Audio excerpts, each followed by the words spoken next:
Vous regardez Info Live TV, voici le journal du mardi 29 mai.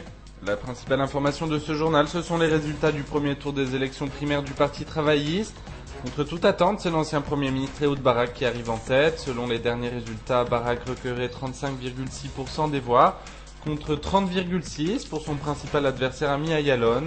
Les deux hommes s'affronteront le 12 juin prochain pour un deuxième tour. L'actuel leader du parti, Amir Peretz, quant à lui, ne recueille que 22,4% des suffrages.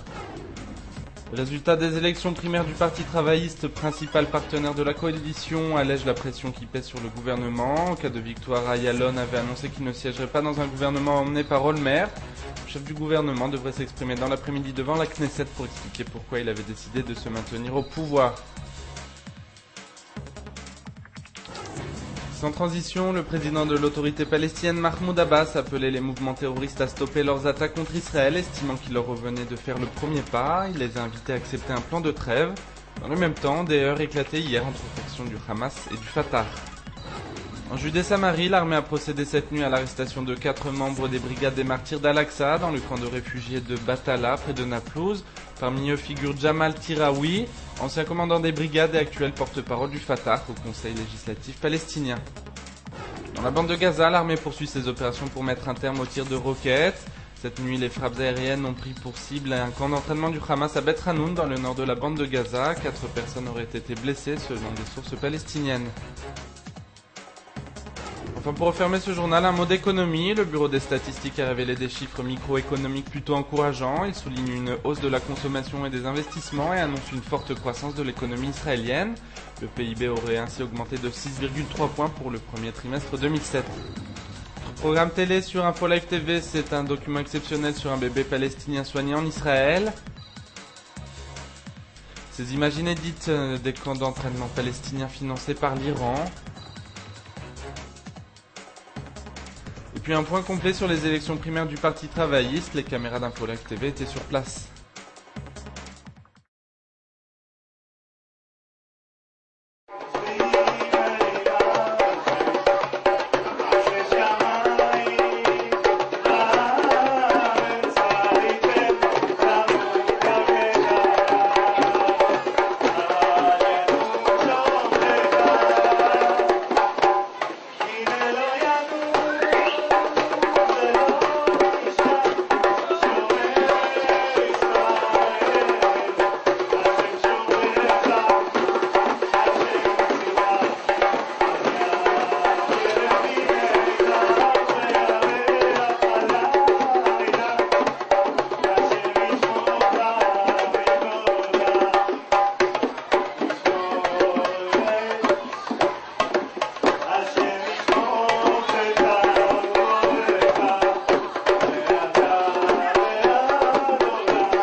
Aujourd'hui, le monde entier parle d'Israël.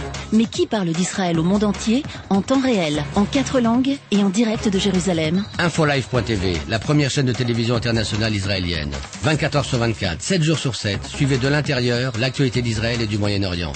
Des reportages, des interviews, un grand journal et des flash infos en images dès que l'actualité l'exige.